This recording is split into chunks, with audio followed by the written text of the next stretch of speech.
नमस्कार, मैं हूं मृत्युंजय कुमार झा। शाम के 5:30 बज चुके हैं और अगले आधे घंटे तक कमोडिटी मार्केट पर हमारी सबसे बड़ी कवरेज जारी है। हम आपको बताएंगे कि आपके लिए बाजार में कमाई के मौके आज कहां पर बनेंगे। हमारे साथ मेहमानों का एक खास पैनल जुड़ा है आप अलग अलग कमोडिटी पर बातचीत करने के लिए। सबसे पहले अपने मेहमानों से आपका परिचय करा दें। हमारे साथ हैं इशू दत्वानी, फाउंडर हैं अनमोल ज्वेलर्स के। हमारे साथ वीरेन वकील हैं पैराडाइम कमोडिटी के। अनुज गुप्ता हैं एंजल कमोडिटी के और डीएन पाठक साहब हैं सोपा के ईडी। आप सभी मेहमानों का बहुत बहुत स्वागत है इस खास चर्चा में।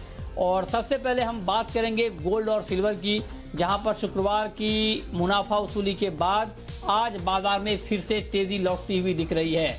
क्या मार्केट का करेक्शन पूरा हो चुका है या करेक्शन एक बार फिर से आएगा? आगे भाव क्या होगा, इसी पर हम सबसे पहले बात करेंगे। और मेरा पहला सवाल इशू दत्वानी जी आपसे ही होगा। क्या लगता है आपको अब यहाँ से गोल्ड की चाल क्या दिख रही है? देखिए, हम तो कह रहे हैं 60,000 हमको दिख रहा था, तो अभी तो 57 तक तो पहुंच ही गया है अगर आप जीएसटी वगैरह जोड़ते हो तो अभी इस समय पे थोड़ा बहुत प्रॉफिट बुकिंग आ सकता है और थोड़ा आ भी रहा है।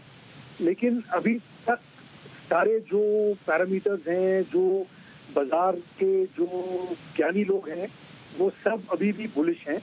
तो अभी दिवाली में लग रहा है कि भाव 60 के करीब तो हो ही जाएगा। अच्छा, तो आप कह रहे हैं कि दिवाली में 60 के करीब तो भाव हो ही जाएगा। ठीक है, लेकिन सर अब जो अनलॉक 3 की शुरुआत हुई है इसमें कुछ डिमांड पहले के मुकाबले बढ़ती हुई दिख रही है क्या, फिजिकल डिमांड? बिल्कुल। तो अभी देखिए, पिछले थर्सडे तक हम हफ्ते में 3 बार खुल रहे थे और जून में जो हमारा बिजनेस हुआ वो बहुत ही कम थी। मतलब अगर आपको परसेंटेज के हिसाब से बताएं तो हाल फिलहाल समझो 7 या 8% का ही काम हुआ होगा। जुलाई में वो बढ़कर अबाउट 12-13% हो गया और अभी अगस्त में ऑलरेडी हमको लग रहा है कि वो और बेटर होगा। आज के दिन भी अभी हमारे पास 3 सेट ग्राहक के अलग अलग मौजूद हैं दुकान पर। तो वो भी नॉर्मलसी के तरफ हम चल रहे हैं और बहुत धीमे धीमे चल रहे हैं, लेकिन डेफिनेटली चल रहे हैं। ठीक है, तो आप कह रहे हैं कि नॉर्मलसी की तरफ हम आगे बढ़ रहे हैं, हालात धीरे धीरे सामान्य हो रहे हैं। अच्छी बात है, हम उम्मीद करते हैं कि जल्द हालात और बेहतर हो जाएं। ठीक है, तो ये गोल्ड पर आपकी राय है। आप बने रहें सर हमारे साथ। गोल्ड पर हमारे कुछ और एक्सपर्ट जुड़े हैं। बीरेन जी, अब आपका व्यू क्या है? क्या 55,000 के ऊपर मार्केट टिका रहेगा और 55,000 को बेस मानकर एक बाइंग की शुरुआत की जाए? क्या लगता है आपको गोल्ड में? काफी रनअप आया है, तो अब थोड़ा कूलिंग मोड में है बाजार। जो ट्रम्प साहब का जो स्टिमुलस जो आने वाला था वो नहीं आ पाया है और जो एग्जीक्यूटिव ऑर्डर से जो स्टिमुलस आया मार्केट की अपेक्षा कुछ ज़्यादा थी। तो हल्का सा प्रॉफिट बुकिंग हम शायद अगले 2-4 दिन में देखेंगे। लेकिन अंदरूनी ट्रेंड है वो तेजी का है, वो अभी भी बरकरार है। शॉर्ट टर्म ट्रेडर अभी भी बाय ऑन डिप्स गिरावट पे बाय कर सकते हैं।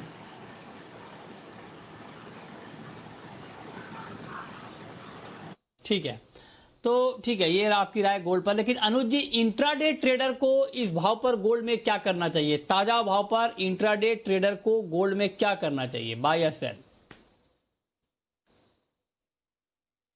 मृत्युंजय जी, गुड इवनिंग। देखिए, कहीं ना कहीं अब एक रेजिस्टेंस यहाँ पे मार्केट फेस कर रहा है और हमने लास्ट वीक के लास्ट ट्रेडिंग डे में एक प्रॉफिट बुकिंग आते हुए देखी थी। और अगर हम देखें तो इंटरनेशनल मार्केट में भी 2032 के आसपास गोल्ड चल रहा है, तो थोड़ा प्रॉफिट बुकिंग यहाँ पर मैं एक्सपेक्ट कर रहा हूँ। या जिन्होंने लोअर लेवल से बाई किया वो यहाँ पर एक बार प्रॉफिट बुक कर सकते हैं, क्योंकि यहाँ पर अभी जो स्ट्रेंथ है वो नहीं दिख रहा है और जो बाइंग करने के लिए रिस्क रिवॉर्ड है वो भी यहाँ पर ठीक नहीं है। चार्ट्स पे भी मार्केट अभी ओवरबॉट में है, तो एक प्रॉफिट बुकिंग मुझे लगता है कि यहाँ पर देखने को मिल सकता है। तो एक इंट्राडे पर्सपेक्टिव के लिए बिकवाली का ट्रेड बनाना चाहिए करीबन 55,100 में। स्टॉप लॉस 55,450 का रहेगा, टारगेट करीबन 54,500 तक हो सकता है। तो जब बिकवाली का ट्रेड हमें लगता है कि गोल्ड के अंदर यहाँ पे ट्रेड ले सकते हैं सेलिंग साइड की तरफ। ठीक है, तो ये बात हो गई गोल्ड की। अब बात करते हैं सिल्वर की। चांदी में भी एक करेक्शन के बाद तेजी लौटी है। इशू दत्वानी जी, चांदी के ऊपर क्या व्यू है सर आपका अब आगे के लिए? देखिए, चांदी में हम डील नहीं करते हैं, लेकिन चांदी में भी हम बुलिश हैं, चांदी में लगता है भाव बढ़ेगा, और हालांकि हम चांदी में डील नहीं करते। अच्छा, तो आपको लगता है कि भाव बढ़ेगा लेकिन आपका कामकाज नहीं है। ठीक है, बहुत शुक्रिया ईशू दत्वानी जी आपका हमारे साथ जुड़ने के लिए और बताने के लिए कि आगे बुलियन का प्राइस क्या रहने वाला है, गोल्ड का प्राइस क्या रहने वाला है। लेकिन बीरेन जी, चांदी में ट्रेडर को इस वक्त क्या करना चाहिए इस भाव पर?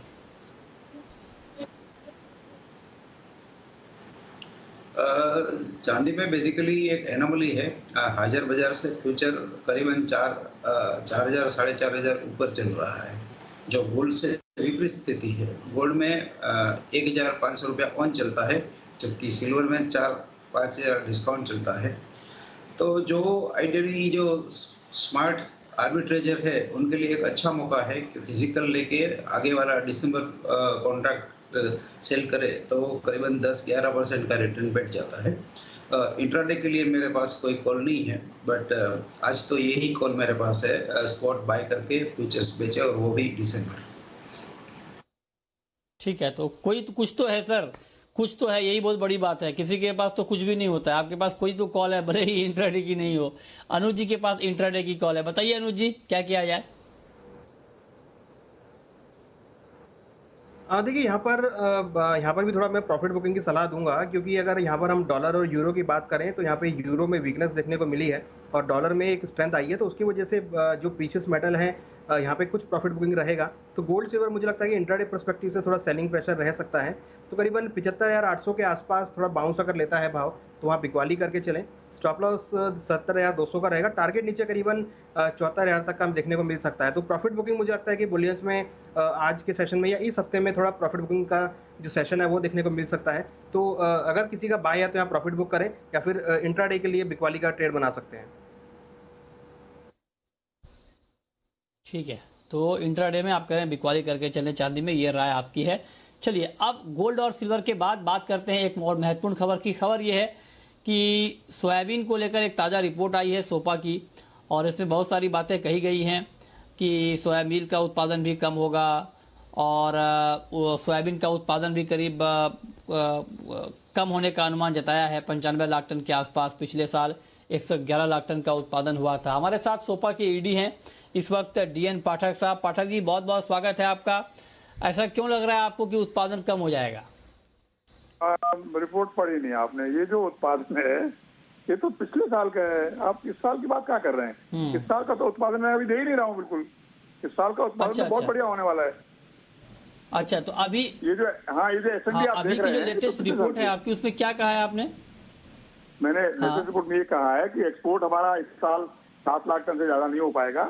क्रशिंग थोड़ी, जो हमने 2 महीने पहले जो उम्मीद कर रहे थे हम कि पोल्ट्री की डिमांड बहुत कम हो जाएगी, वो थोड़ी बेहतर हुई है। 2-3 महीने मतलब कोरोना काल में भी थोड़ी बेहतर हो गई है। तो हमने जो 70 लाख टन हम क्रशिंग सोच रहे थे, तो हमने उसको बढ़ा के 73 लाख टन कर दिया। जो डोमेस्टिक डिमांड है उसको 45 से बढ़ा के 47 कर दिया है, विच विल हैपन। अच्छा, तो ये 2 चेंजेस हैं। ठीक है, अच्छा, हाँ, अच्छा, ये 2 चेंजेज हैं। ठीक है, अब मैं एक चीज आपसे और जानना चाहता हूँ पाठक जी कि अभी क्रॉप की कंडीशन क्या है, ताजा हालात क्रॉप को लेकर क्या है? I would say it is really, really very good. बहुत अच्छी कंडीशन है क्रॉप की। अच्छा, और 118 लाख का हेक्टेयर एरिया जो मैंने बोला था कि होगा, वो हो गया है ऑलरेडी।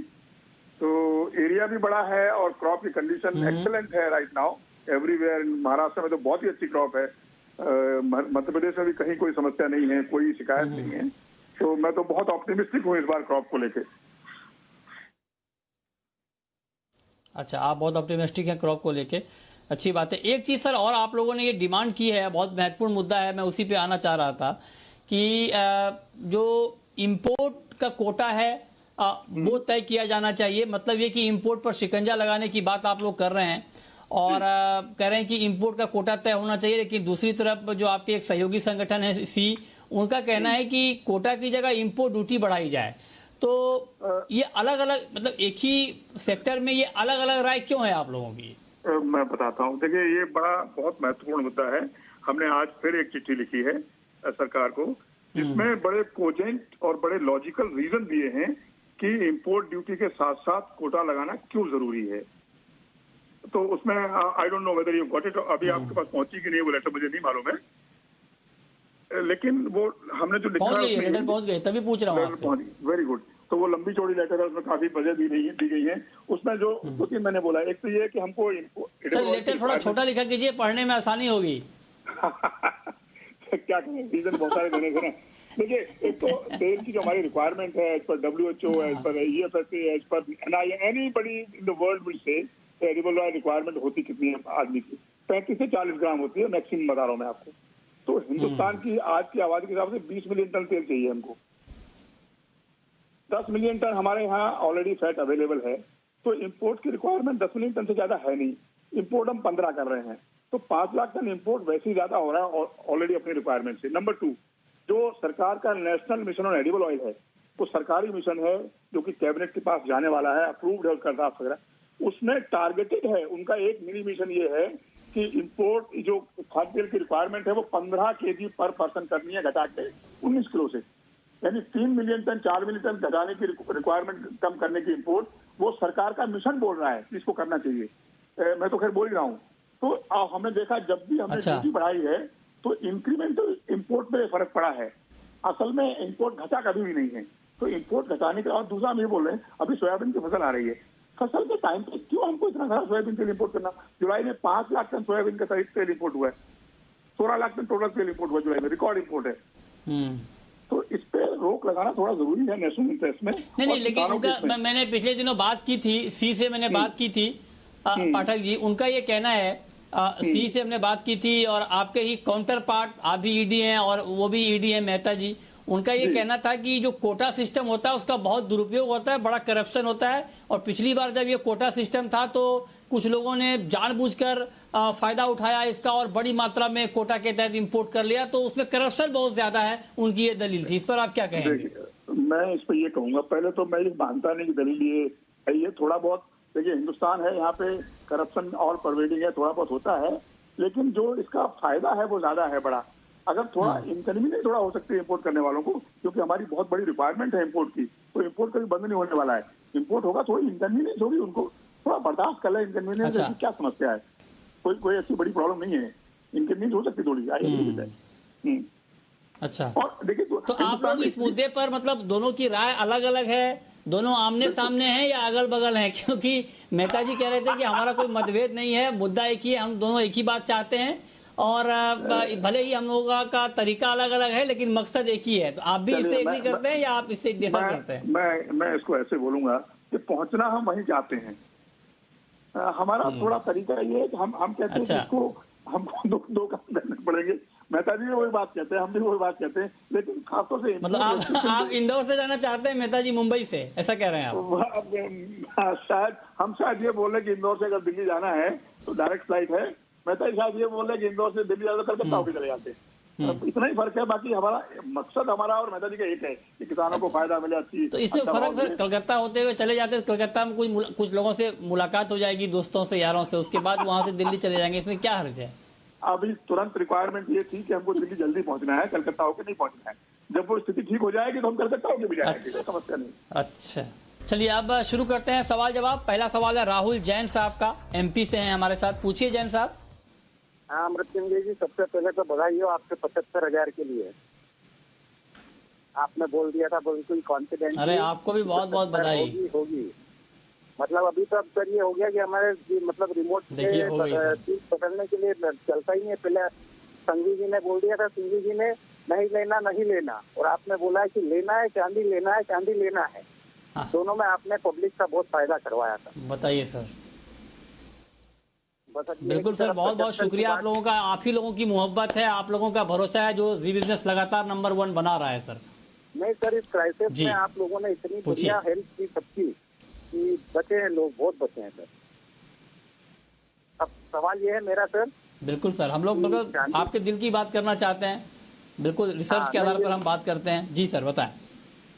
अब ये है कि सर, अब चांदी हमारे पास पहले की फंसी हुई थी, उसमें भी निकल गए, थोड़ा पहले ले लिया था आपके कहने पे, तो उसमें सब एवरेज बैठ गया। अब क्या करना चाहिए इस चांदी में? या तो निकल जाएं, आप जैसा बोलो, निकल जाएं तो अभी निकल जाएं हम, और अगर होल्ड करना हो तो वैसा बताएं। अच्छा, तो लिया है किस भाव पर आपने?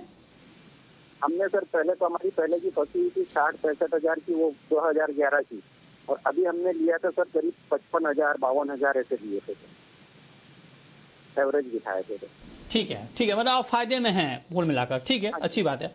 तो बीरेन जी 52-55 हजार के भाव पर इनकी एवरेजिंग है चांदी में, और ये जानना चाहते हैं कि क्या अभी प्रॉफिट बुक कर लें, मतलब बेच लें, मुनाफा ले लें, या अभी बने रहें? अगर लंबे समय तक ये होल्ड कर सकते हैं, इनकी क्षमता है, तो क्या इनको होल्ड करना चाहिए कुछ ज्यादा मुनाफे की उम्मीद में?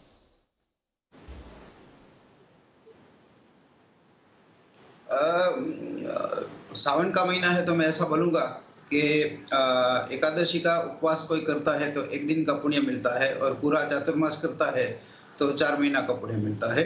अब जो पूरा चातुर्मास करता है वो ज्यादा भूखा रहने की क्षमता रखता है, तो नेचुरली ज्यादा पुण्य मिलेगा। तो इसी ट्रेड को मैं ये ट्रेड को उस एंगल से देखूंगा। दोनों के बीच बैलेंसिंग अगर करना है तो मैं ऐसा मानूंगा कि फिजिकल के सामने 30 to 40% हेज करना चाहिए दिसंबर बेच के। अगर एग्रेसिव ट्रेडर है तो जरूर फिलहाल होल्ड कर सकते हैं। दो तरफा चल के ये आगे जनरल ट्रेंड इसका बुलिश है। अच्छा, जनरल ट्रेंड बुलिश है, मतलब आप अगर रुकेंगे तो आपको घाटा नहीं होगा, ये भरोसा आपको बीरेन जी दे रहे हैं। तो देख लीजिए आपको क्या करना है। वैसे आप प्रॉफिट बुक कर सकते हैं, लेकिन अगर आप लंबा वेट कर सकते हैं तो आपको करना चाहिए, आगे दाम बढ़ेंगे।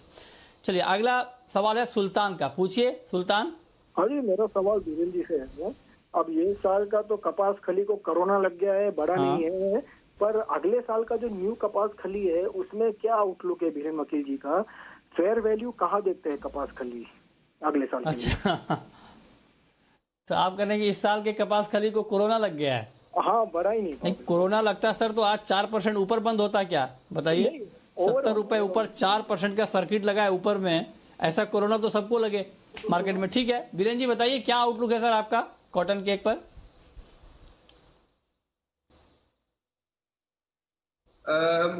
उनकी बात है, उससे मैं सहमत हूँ।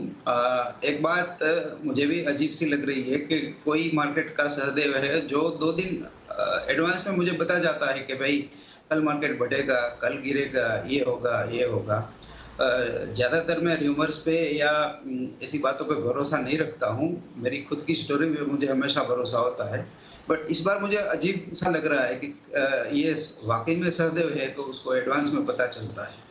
मैं ज़्यादा कुछ तो कमेंट नहीं करूँगा, बट एक्चुअल फसल कैसी रहती है, कैसा कब मानसून विदा लेता है, तो सितंबर अक्टूबर में नए बार में सोचना बेटर रहेगा। अभी जल्दबाजी होगी।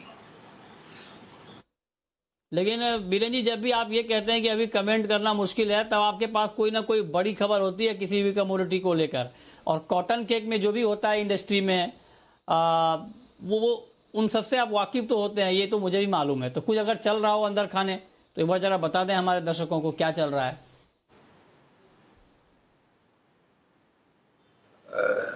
मुझे बेसिकली आप भी कनेक्टेड हो जैसे इंडस्ट्री से, बहुत से लोगों से, तो मार्केट नॉर्मली आईना होता है, और आप प्राइस बिहेवियर देखेंगे तो एक दिन तेजी की सर्किट, एक दिन मंदी की सर्किट, वापस तेजी की सर्किट, तो वो प्राइस बिहेवियर कुछ बता रहा है कि इसमें कुछ एबनॉर्मल है।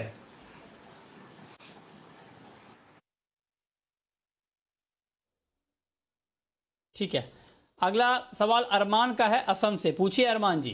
सिल्वर सेल किया है 75,200 में, क्या करूं, होल्ड करूं या निकल जाऊं? 75,200 में आपने सेल किया। अनुज जी क्या करना चाहिए? देखिए हमें लगता है कि सेलिंग साइड में ट्रेड है इनका, इंट्राडे के लिए होल्ड कर सकते हैं। नीचे हमें लगता है कि 74,500 से लेकर 74,000 तक के लेवल देखने को मिल सकते हैं, तो वहां पर इंट्राडे में प्रॉफिट बुक कर सकते हैं। थोड़ा सेलिंग प्रेशर हमें लगता है कि आज देखने को मिल सकता है, तो जो सेलिंग का ट्रेड है इसको होल्ड करके चलें।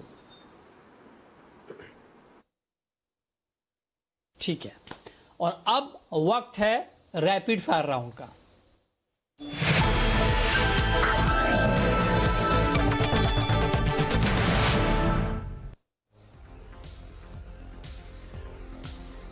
आपकी पहली call Biren ji. Crude oil buy prefer करूंगा 3100 में।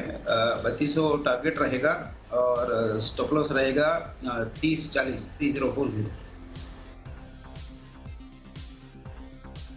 आपकी कॉल अनुज जी। हमारी कॉल कॉपर में रहेगी। कॉपर में हमारी बिकवाली की सलाह है 509 में बेच के चलें। स्टॉप लॉस 513 का रहेगा। टारगेट नीचे 502 तक देखने को मिल सकता है। आपकी आखिरी कॉल बीरेन जी। एल्यूमिनियम शॉर्ट प्रेफर करेंगे 147 पे। 148.50 का स्टॉप लॉस रहेगा और 144 का टारगेट रहेगा। ठीक है, बहुत शुक्रिया बीरेन जी आपका, अनुज जी आपका हमारे साथ जुड़ने के लिए, बताने के लिए कमोडिटी में कहां पर कमाई के मौके बनेंगे।